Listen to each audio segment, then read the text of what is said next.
Destination Freedom.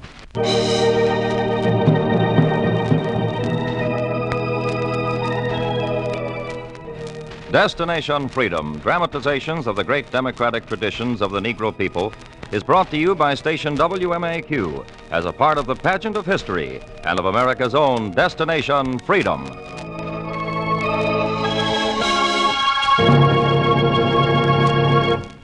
Out of the hard reality of their lives, the people of America built a body of songs and music that outlasts and outshines any popular tune, and is today slowly coming into its own. In a chapter entitled Help the Blind, Destination Freedom tells the story of one of the leading folk artists who lived the stories he learned to sing, featuring his recorded voice. It is the story of the guitarist-singer, Josh White. What is America to me? A name, a map, the flag I see,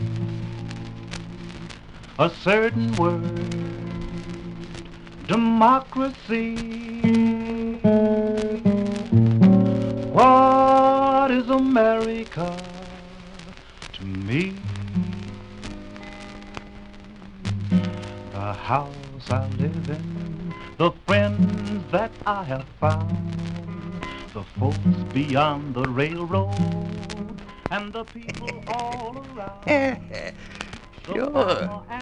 Sure, that's Josh White you're hearing on that there phonograph record. Huh? Of course I know him. All the old-timers around here in Greenville know about what happened to Reverend White's boy. Ned! Oh, Ned, turn that phonograph down some so as I can tell the folks here what they done to little old Josh. Yeah. Why, he used to run around here in the commissary's store swiping apples just like the other kids. Yeah, used to come in here and listen to the records, like we had sitting here listening to his. Always had that sly, winning smile, that soft, insinuating voice. Sure, I remember little old George. I always said he'd wind up in the chain gang, and Lord, he didn't miss it by much. No, sir, not by much, Lord. Joshua.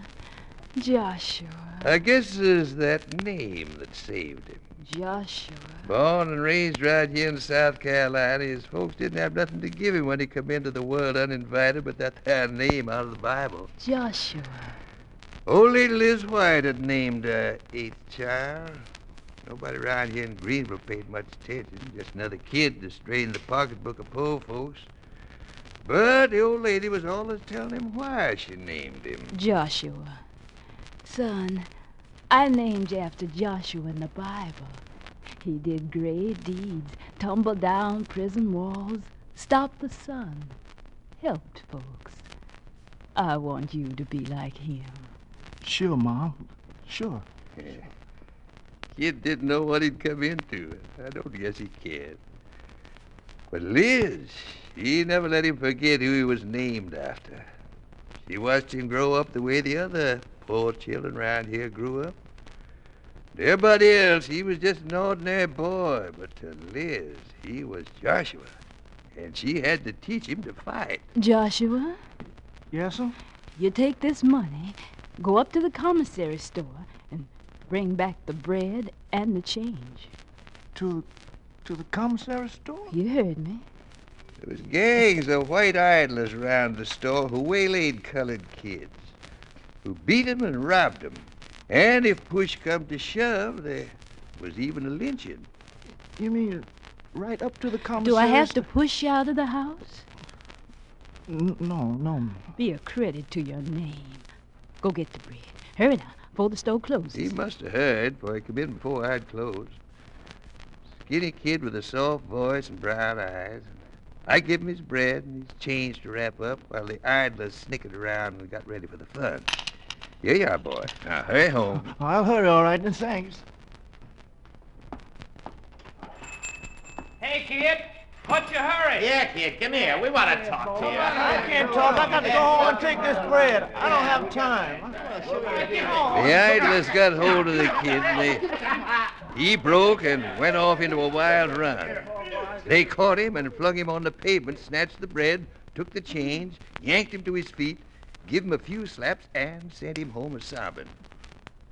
Liz met him at the door. Where's the bread? They took it. They beat me and they took the money. And he started to step inside. Don't you come in here. But they're after me. You don't come in until you bring home the bread. Here's more money. We can't afford to throw away money. Bring back what you buy. Now, you stay out until you learn to fight for what's yours. But, Mother, the boys, they only Take taking the roughly- money.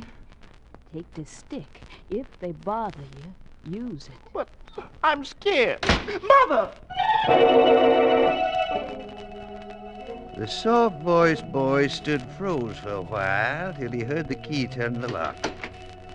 Then, clutching the stick and crying, he walked back to the store.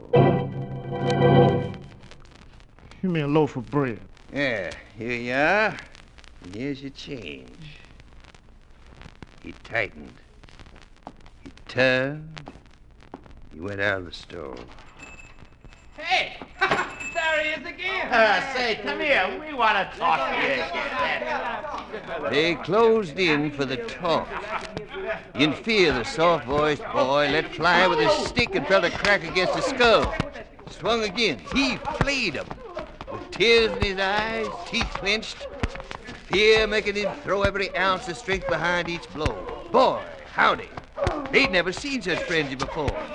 Them idlers sure scattered, yelping, nursing their heads, and staring in disbelief. The stick stopped, and the boy with the little soft voice had won his right to the streets of Greenville. Old Liz thought he'd won his right to the name Joshua. I guess that's what give him nerve enough to roam the streets and hang around with grown-ups. I guess that's what got him started on his way to the chain gang. That and old Blind Arnold. You remember old Blind Arnold? The sharpest blind beggar ever hit Greenville. He come along at a time when the Reverend White was willing to do put nigh anything that would bring him honest money into the house.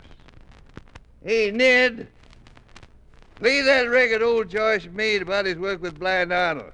Yeah, play it loud enough so old Arnold can hear it across the street. Play it, Ned. Well, I worked all the week in the blazing sun. Lord, I worked all the week in the blazing sun. Lord, I work all the week in the blazing sun. Can't buy my shoes, Lord, when my payday comes. I hear the record.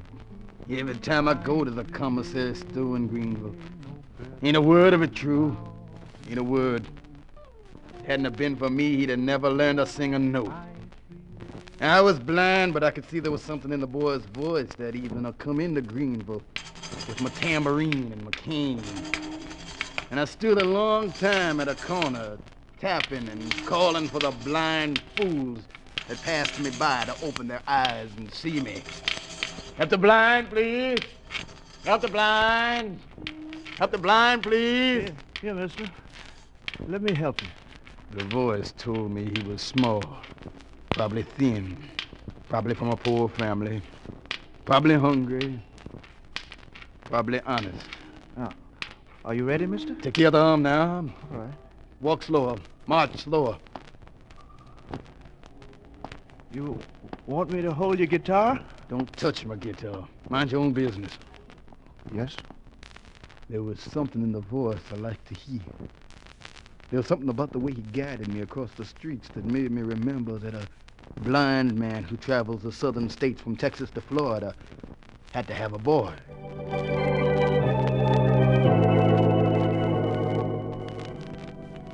Yes, Mr. Arnold. You have to have a boy to lead you around, but you don't have to have this one.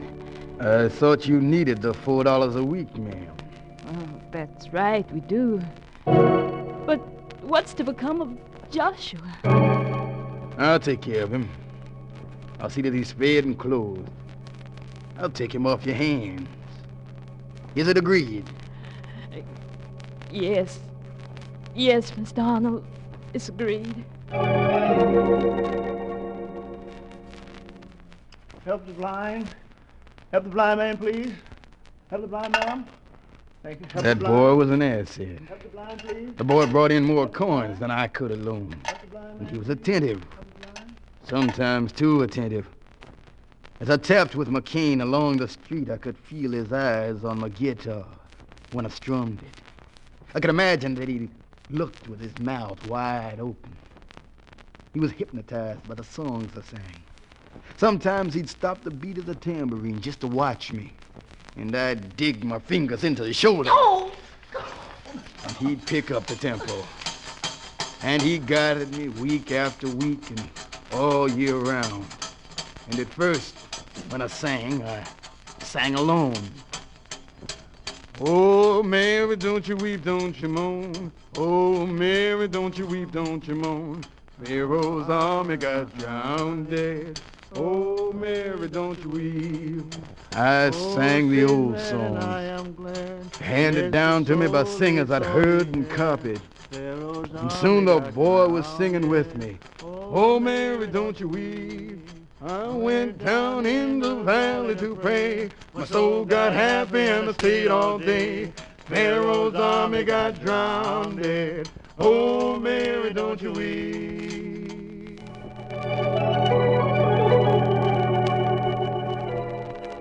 Yes, the boy with the sore voice was an asset. And the quarters and dimes rolled in, and the months rolled by. We walked the streets and my songs rolled out. And soon they were coming from his mouth, too. And he was picking up songs and snatches from the gangs in the streets and making them into his own. And one day I heard him pick up my guitar. Oh, don't hit me. I'll break your little neck. Get your hands off that guitar. I was only trying to learn. Mr. Arnold, please don't. Yeah, that'll teach you to keep your devil fingers off my guitar. Now get the cup, the tambourine. We're going to Virginia. Hurry. Stay away from my guitar. A blind man's got to protect himself against competition. There was something in the boy's voice, a way of working, and his tone that told me if he once started putting my guitar under his singing, he'd go out on his own. Hurry now. I'm not hurrying, Mr. Arnold. I'm not leading you anymore. Then get out on the road like a bum. I'm going home. Home? We'll make it back. It'll take a long time, but I can get there. And just what do you expect to find when you get there? My mother. You stop by the cemetery, you might find her. Oh, you're joking. Don't talk like Ride that. the rails home and see if I'm joking. What are you talking about? I'm about the only folks you can depend on now, boy. Words come from Greenville. I got it over the grapevine. Race rides cut through your section. Your ma's dead. Ma? Now, get those fool notions about going home out of your head. Your home's wherever you lead the blind. Stay with me and learn how to earn your living. You won't teach me the guitar. It'd be like teaching you to take the bread out of my mouth. I'd rather share my money with you than my music. And I'd rather go home. Then go. Get your eyes full. Go and see if you can make it alone. Motherless children have a hard time when the mother is dead. You'll be back. I picked up my cane and felt my way around the southern towns, while my C&I boy with the soft voice went back to Greenville like a homing pigeon. He must have learned every word I said was true, because he did come back. Can Lead you around again, Mr. Arnold? Had enough of making it alone? Your silence tells me everything. Now don't stand there idle.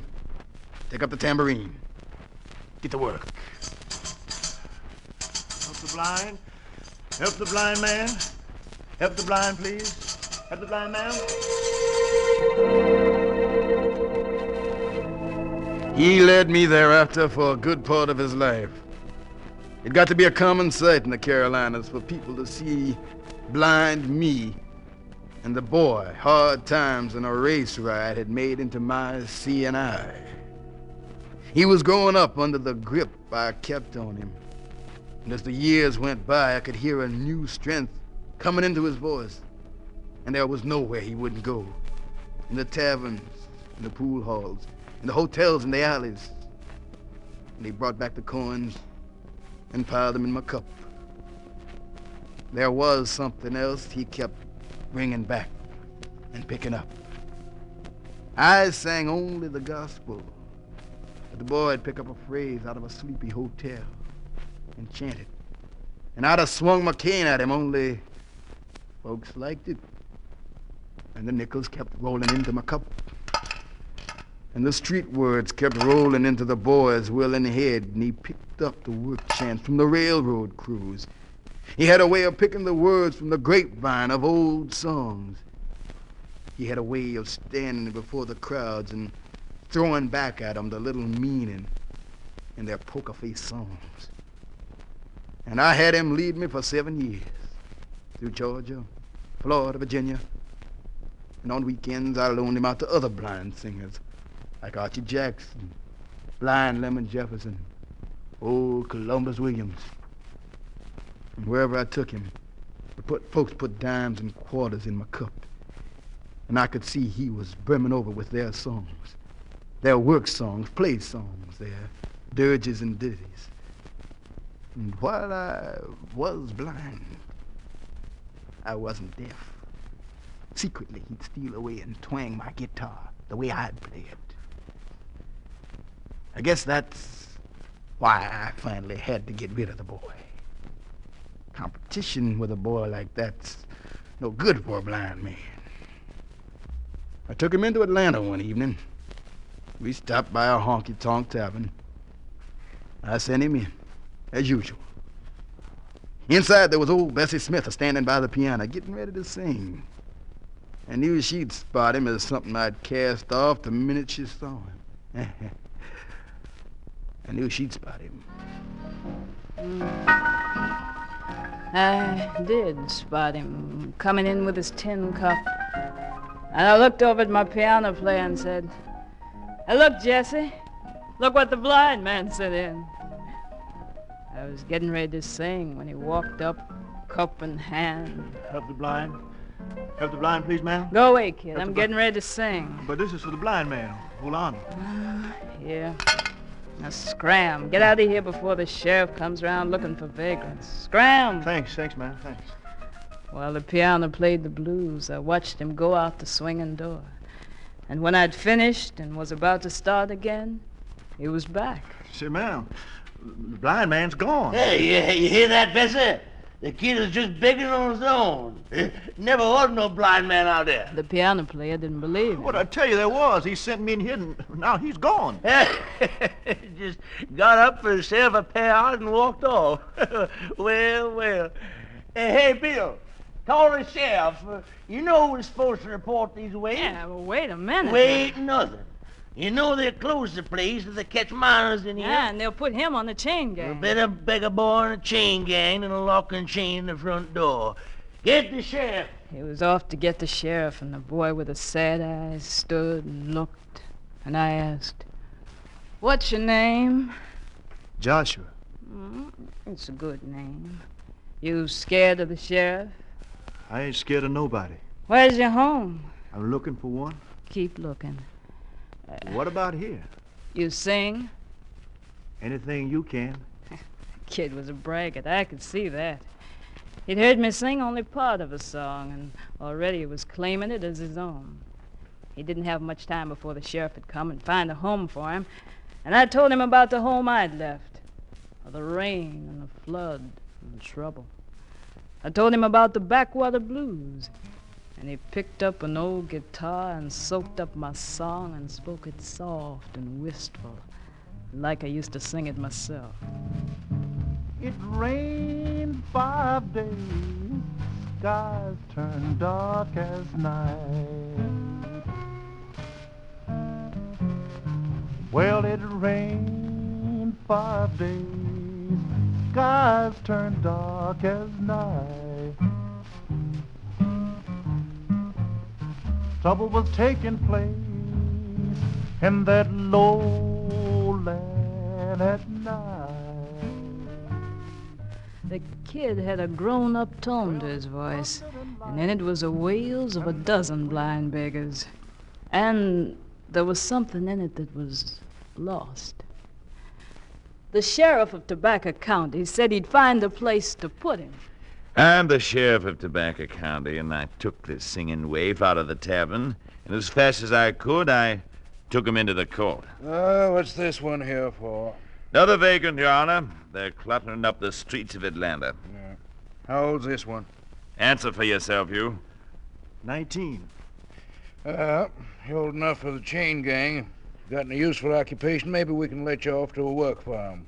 What have you learned to do in your 19 years? The boy searched his memory for something he could do that would keep him free. But in the end, he said... I can play and sing. Sing what now? Well, songs about the people. Songs about things I've seen here in the South. Songs the blind men taught me. Yeah, you ain't got much to trade on. 60 days on the work gang. While you're there, learn something the world can use. Take him out.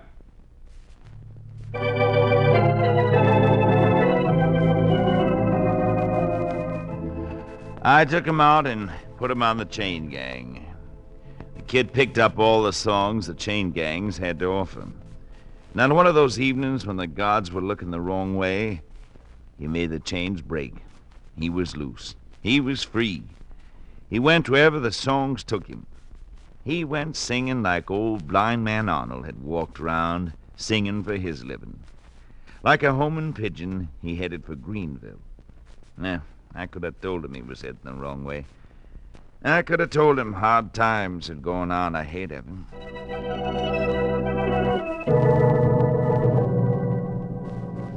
I was in my commissary's store, the way I'd been when old Liz first sent a boy back to defend his name, when in he walks. Taller and just as skinny. A guitar on his back and an inquiring look in his eyes. You remember me, mister? Sure. You old Reverend White's boy. Joshua, like in the Bible. Yeah, that's right.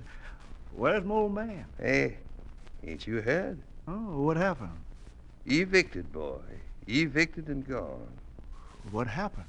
Where you been? You ain't been noticing what's coming over the South? Well, Never heard of hard times? Never heard of crops failing? Where you been, boy? I've been singing. Well, ain't nothing to sing about around here no more. Pick up the pieces of your family and put together what's happened, then get the Jim Crow train and head north. Ain't nothing around here to sing about no more. And he went down the streets, went around the farms and pieced together the history of the short years he'd been away. And then he took his guitar and stood around the train stations and yelled it out. Went down home about a year ago.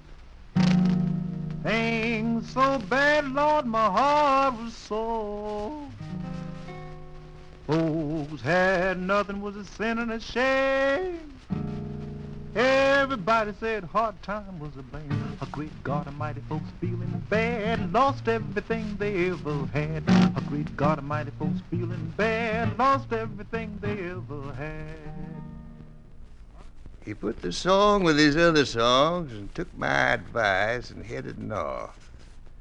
Now he was like the Joshua Liz had meant him to be, and when the conductor stopped him before the train pulled out and give him his direction... Young fella, the Jim Crow coach is that way, not this way. Suppose I don't intend to ride the Jim Crow coach. Now, suppose I call the law. Call him. Hey, young fella, if you want to go north, you ride Jim Crow.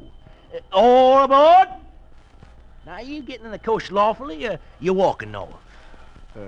How long it'll take me to get there that way? Well, no telling, fella. No telling. You got a lot of singing to do before you have enough car rides to make it. All aboard! Forward! Train pulled out and Joyce followed it down the tracks. He followed it and found time to talk about it to his guitar. Can't you hear that train whistle blow? Can't you hear that train whistle blow? Can't you hear that train whistle blow? Lord, I wish that train wasn't Jim Crow.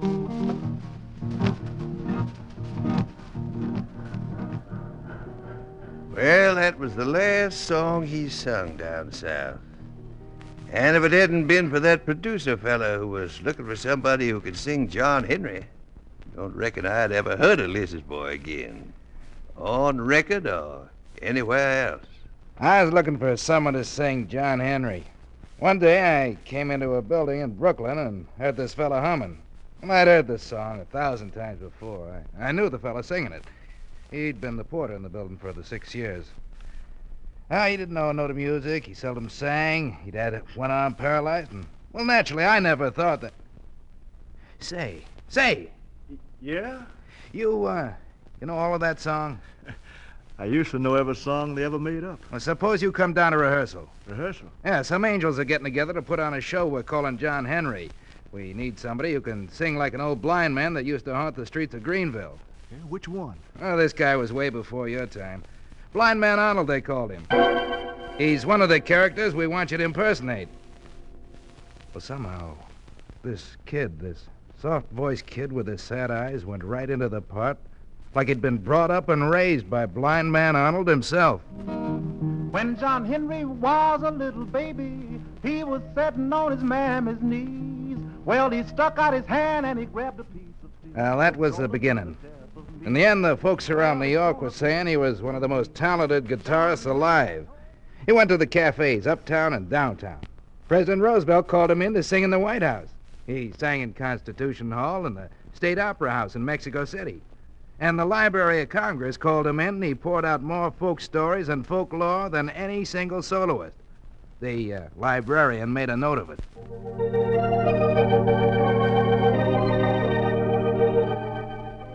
I collected for the Library of Congress the music of one Joshua White, traveler folk singer. They were songs from ballad makers, dead and nameless, jockey boys whose smiles are dust, singers of the lumber woods, the cattle trail, the chain gang, the kitchen, banjo pickers, from lonesome harmonica blowers and folk artists who had carved their songs out of the rock of their lives. He put them into the library and took them to the concert halls and cafes.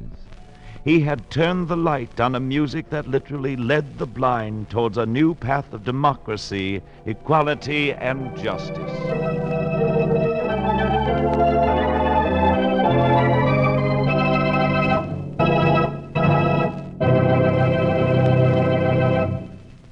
You have just heard Destination Freedom's dramatization of the story of Josh White. Destination Freedom is produced by Homer Heck, written by Richard Durham, and directed by Dick Loughran, assisted by Larry Auerbach.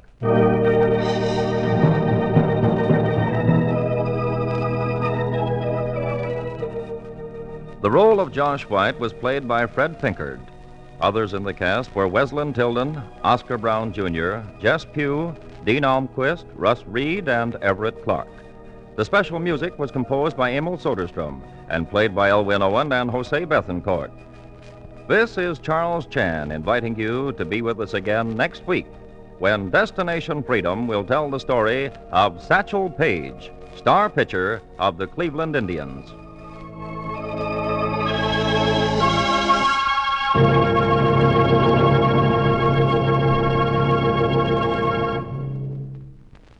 This is NBC, the national broadcasting company.